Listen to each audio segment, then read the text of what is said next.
జిల్లాలో హరీష్ రావు గారు ఓటరు, చంద్రశేఖరరావు గారు ఓటరు, కేటీఆర్ గారు ఓటరు, కవిత గారు ఓటరు. వీళ్ళందరూ చదువుకున్నోళ్ళే, వీళ్ళందరూ పట్టభద్రులే. రేపు పోలింగ్ బూత్కి వెళ్ళి వీళ్ళు ఎవరికి ఓటేస్తారని నేను అడుగుతున్నా. ఇవాళ పట్టభద్రులకు వీళ్ళు సమాధానం చెప్పాల్సిన అవసరం లేదా? ప్రజాస్వామ్యంలో ప్రధాన ప్రతిపక్ష పార్టీ ఎన్నికల్లో పోటీ చేయకుండా ఈరోజు కాంగ్రెస్ పార్టీని ఓడగొట్టండి అని అడుగుతున్నారు. దీని మతలబ్ ఏందో తెలంగాణ సమాజం గమనించాలి. ఇవాళ మరి వాళ్ళ పార్టీ నాయకులు వాళ్ళ బంధువులు కాదు, ఇవాళ సొంతంగా కేసీఆర్ పట్టభద్రుడే, కేటీఆర్ పట్టభద్రుడే, కవిత గారు పట్టభద్రురాలే, హరీష్ రావు గారు కూడా నాకు తెలిసి పట్టభద్రుడే అని నేను అనుకుంటున్నా. మీ 4 ఓట్లు ఎవరికి వేయదలుచుకున్నారు, మీరు ఎవరికి మద్దతు ఇస్తున్నారని చెప్పి నేను ఈ వేదిక మీద నుంచి అడుగుతున్నా. ఇవాళ ఈ రహస్యం ఏంది, ఈ గూడుపుటాని ఏంది, మీరు ఢిల్లీలో చేసిన మంతనాలు ఏంటివి అని చెప్పి ఈరోజు ఈ వేదిక మీద నుంచి అడుగుతున్నా నేను.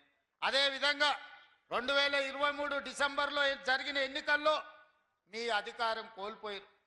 2024 పార్లమెంట్ ఎన్నికల్లో 8 సీట్లలో మీకు డిపాజిట్లు పోతే బీజేపీ వాళ్ళు 8 సీట్లలో గెలిచిండ్రు.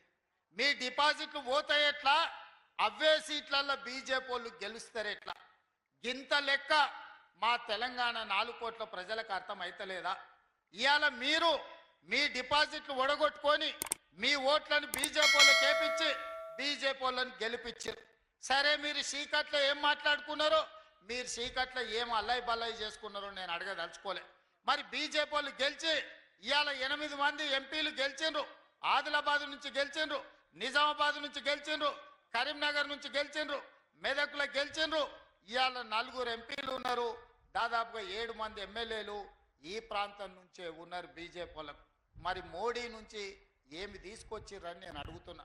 ఇవాళ మిమ్మల్ని 8 మంది ఎంపీలను 8 మంది ఎమ్మెల్యేలను గెలిపిస్తే తెలంగాణ రాష్ట్రానికి మీరు తెచ్చిందేంది, మోడీ తీసుకొచ్చి ఇచ్చిందేందని నేను ఈరోజు మిమ్మల్ని అడుగుతున్నా.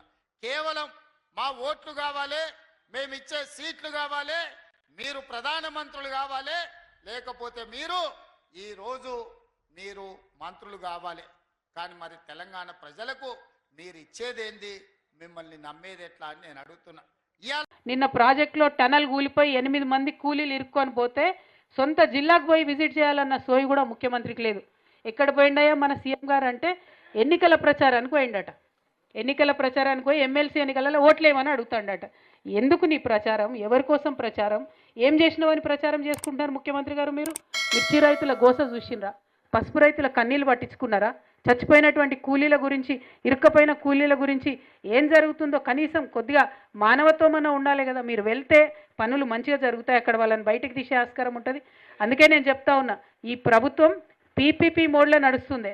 పీపీపీ మోడ్ అంటే ఏంటంటే, ఒకటి ఫస్ట్ పి ఫోబియా. ఏం ఫోబియా పట్టుకుంది రేవంత్ రెడ్డి గారికి? కేసీఆర్ ఫోబియా. మైక్ పట్టంగానే కేసీఆర్ను తిట్టాలి, అంతకుమించి ఇంకో ఆలోచన ఏం లేదు. ఆయనకి ఏం రాదు పాపం, ఏం చేయడు. మైక్ పట్టంగానే సంవత్సరంన్నరైనా కేసీఆర్ని తిట్టాలి. ఒకటి కేసీఆర్ ఫోబియా. 2 ఇంకోటి ఏముంటుంది, పాలిటిక్స్. ఇక తెల్లారులేస్తే పాలిటిక్స్ ఇదే పాలిటిక్స్. అంటే మొత్తం అంతా కూడా ఇక్కడ మిర్చి రైతులు ఏడుస్తుంటే, పసుపు రైతులు ఏడుస్తుంటే అన్ని ఇడిసబెట్టిపోయి ఓట్లు అడగడానికి నిజామాబాద్కు పోయింది. నిజామాబాద్ అంట, కామారెడ్డి అంటే ఎక్కడెక్కడ పోయి వాళ్ళు ఓట్లు అడుగుతాడంట. 3వది పర్సంటేజ్. ఏంది పర్సంటేజ్? మీ అందరికి కూడా తెలుసు. బయట ప్రతి ఒక్కరు గల్లీ వరకు కూడా 10% సర్కార్ అని పిలుస్తున్నారు రేవంత్ రెడ్డి గారిని. అందరు ఇంకా మాకైతే అడ్రస్ కూడా చెప్తున్నారు, అక్కకి ఫలాన్ చోటకపోతే గడ పర్సంటేజ్ ఇస్తే పనులు అవుతున్నాయని. సర్పంచులు ఉండొచ్చు ఇక్కడ మన వాళ్ళు చాలామంది, మీకు ఎవరికి బిల్లులు వస్తలేవు. కొంతమంది హుషారు ఉన్నోళ్ళు పోయి తెచ్చుకుంటారట పర్సంటేజ్ ఇచ్చి. మరి ఆలోచన చేసుకోండి ఒక్కసారి. సో ఎంత భయంకరంగా ఉందంటే ఇక్కడ ఈ ప్రభుత్వం పరిస్థితి. పర్సంటేజ్ తీసుకోవాలి, పొద్దుగాలు లేస్తే పాలిటిక్స్ చేయాలి, ప్రజాపాలన మాత్రం లేదు, వాళ్ళు చెప్పింది మాత్రం లేదు. అందుకే నేను అంటున్నా, ఇది పీపీపీ మోడ్లో నడుస్తుంది. ఇక ఇంకొక పీ కూడా యాడ్ చేయొచ్చు కావాలంటే. ఏం చేస్తుండే ఇక్కడ మీరు అందరు తెలుసు, పత్రికా మిత్రులు ఉన్నారు, మా కార్యకర్తలు ఉన్నారు. ఏ ఒక్క గ్రామంలో ఎక్కడ కూడా మహిళలకు 2500 రూపాయలు ఇవ్వలే వారు చెప్పింది.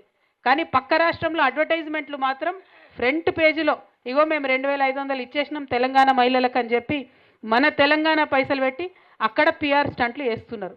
ఇక ఇవి తప్పితే పరిపాలన మీద వాళ్ళకి దృష్టి లేదు.